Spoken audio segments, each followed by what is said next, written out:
city like Marrakech, you have such a strong urban landscape of the Medina, which really is kind of exemplary of this Moroccan culture.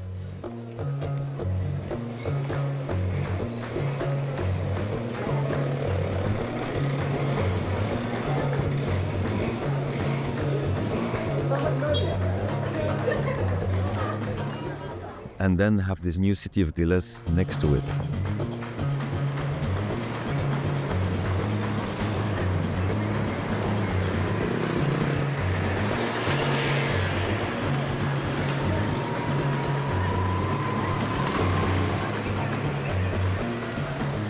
So Giles is an area, is the first extension of the city of Marrakech after the protectorate. And it's actually a great case study of urban planning during the time of Maréchal Lyoté, with the help, of course, of Prost. And it gives us another, let's say, flavor of urban planning, modern urban planning done in a different context than other cities like Rabat, Casablanca, or such. So that's also one of the specificities of Giles, like being in south of Morocco, and how did that display in its urban planning.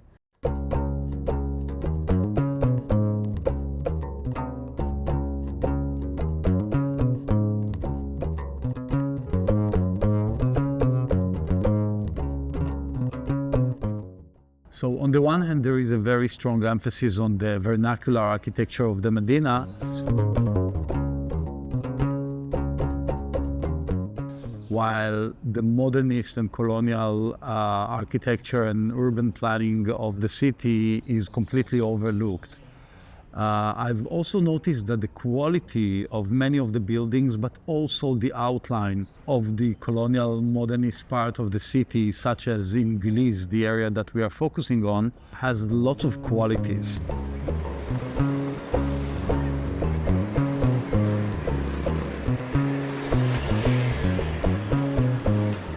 And so you see that it's really this idea of creating this ville nouvelle, as they would call in French, so the new town next to the Medina, which was really a kind of part of colonial policy, in which you would emphasize colonial difference. So you would emphasize the difference between the culture of the colonized and that of the colonizer. So you say, okay, basically Moroccan culture has its value on its own, so let's keep it, preserve it, fix it in time so that you can build a new city, the modern city of the colonizer, and to really have a kind of binary urban form which also shows that difference in a very explicit way. While we have very good knowledge on the Medina history, architecture, we have much less information and knowledge about the colonial part of the city, which is characterized by a very interesting and I would say rich collection of buildings, as well as a very interesting outline for the urban design and urban planning of that part of the city. La station maintenant, c'est la mise en valeur de Marrakech, qui a son patrimoine historique très connu, mais qui est en phase, Marrakech, de voir le patrimoine moderne comme un nouveau type ou un type qui mérite d'être valorisé. So I believe that the main question is not to evaluate the quality of the building, but to understand how they are connected to the community or communities that are using this part of the city today. And in order to do so, we need to have enough knowledge about what exists, what's the situation of some of the buildings, to try and to understand what's the inventory that we could work with, but at the same time to try and see who are the stakeholders that are involved in this project in order to preserve some of these buildings and to make the colonial history of the city part of the history and not to overlook it.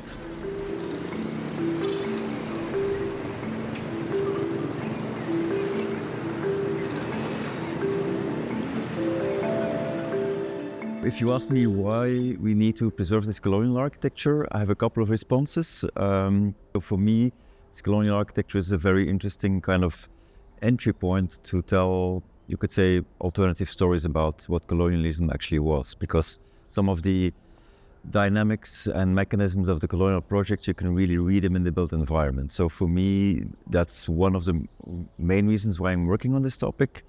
is to tell stories using buildings, public spaces, the urban landscape as a kind of entry point of showing how there was a kind of politics of design.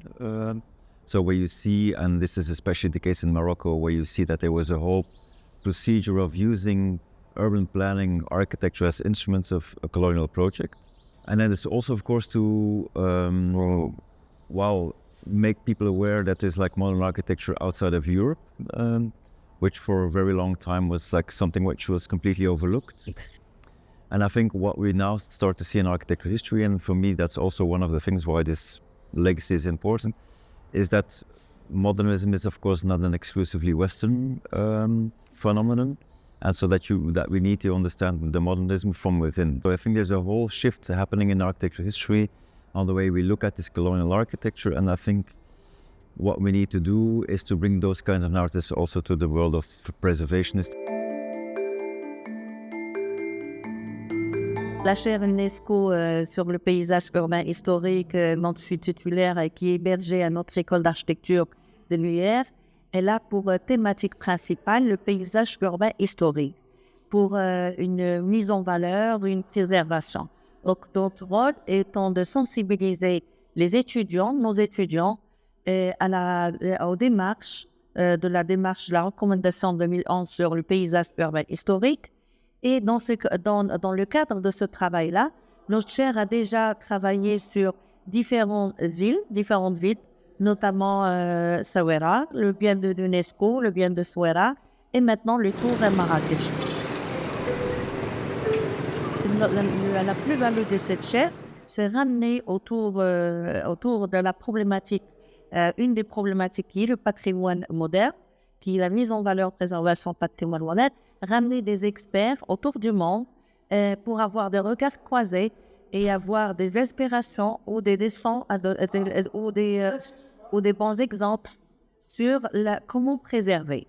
Alors, Casablanca est une ville qui a connu une grande expansion pendant le XXe siècle, pendant le début du XXe siècle, sur des temporalités très différentes. D'abord, toutes ces temporalités ont eu des réponses architecturales appropriées, avec des architectures modernes très marquées par l'actualité mondiale, influencées par ce qui se passait sur la scène architecturale mondiale au même moment. Et ce qui est intéressant à Casablanca, ce qu'on doit garder comme enseignement de cette préservation du patrimoine à Casablanca, c'est que contrairement à d'autres villes marocaines où la question du patrimoine est une question régalienne, qui vient du haut vers le bas, à Casablanca, en fait, c'est les habitants qui ont mené en fait, cette question de la patrimonialisation au sommet. Donc en fait, c'est plutôt bottom-up. Et tout cela avec le travail notamment de l'association qui a mobilisé les citoyens avec des sensibilisations, avec les journées du patrimoine, avec tous ces événements qui ont fait que les Casablancais ont montré leur intérêt et leur attachement au patrimoine architectural et urbain.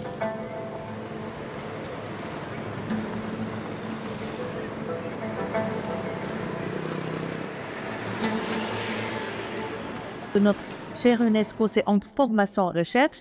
Donc, mis à part le séminaire scientifique de recherche, nous avons aussi formé, c'est la formation.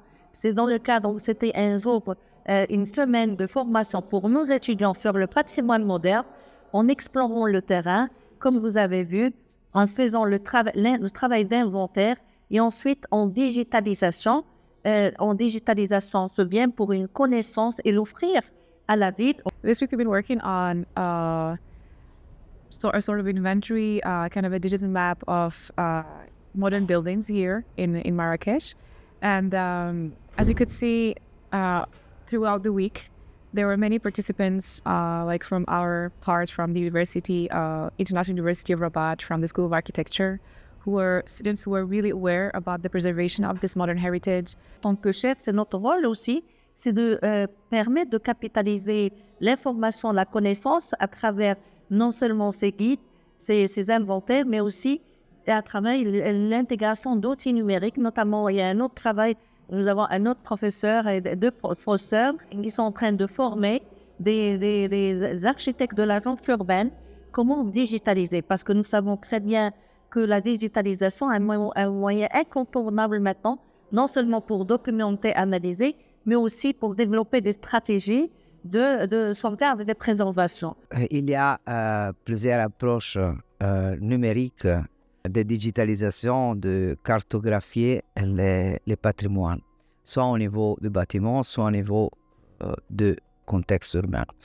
L'approche que nous allons proposer, c'est une approche qui se base sur c'est pas une copie, une jumeau numérique, c'est-à-dire un digital twin, où nous pouvons acquérir non pas seulement la forme du bâtiment, mais toutes les informations concernant le bâtiment, mais aussi l'extérieur, et en même temps avoir donc la possibilité sur cette copie numérique de prévoir, de faire des projets, de prévoir des interventions et en même temps de voir les conséquences. Un deuxième niveau, c'est celui de créer, par exemple, au niveau d'une carte urbaine, de prévoir une digital twin, par exemple, à niveau urbain, et de prévoir, par exemple, des fiches numériques avec toutes les données, une sorte de digital passport.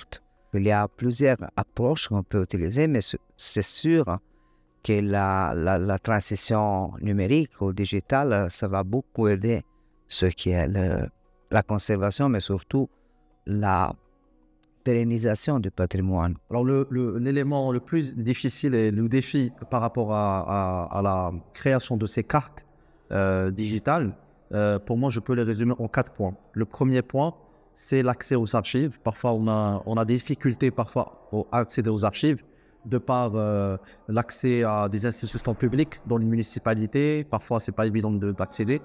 Le deuxième aspect, c'est l'état de ces archives.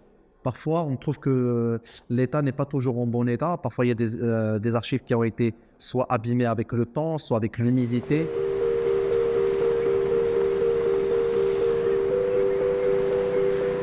Le troisième point, c'est l'accès à l'information et la synthèse. Parfois, on trouve des informations, mais quand on réfléchit, quand on voit sur d'autres aspects, on trouve qu'il y a des informations qui peuvent être contradictoires. Et enfin, en tant qu'association, il y a le quatrième point pour nous qui est important, c'est les moyens. Donc, on est une association, donc il y a les moyens humains et les moyens parfois de financement.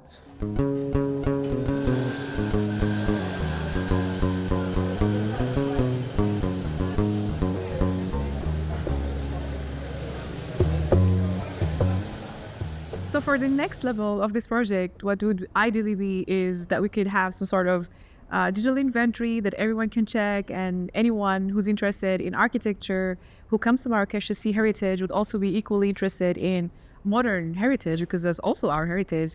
And it's really beautiful to see how we are kind of with the students, with the locals, trying to reappropriate the local heritage. That there is a keen interest in preserving this kind of architecture in Marrakech, which is let's say a great news for us.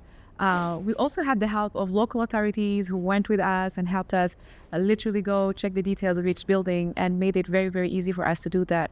The other thing is having all of these, let's say, great wills coming together to preserve the heritage here in Marrakech is quite a great opportunity, I think, but we still need it to be implemented policy-wise. So probably inscribing these as a heritage, UNESCO modern architecture heritage, and making it more official. So yeah, but I'm quite positive.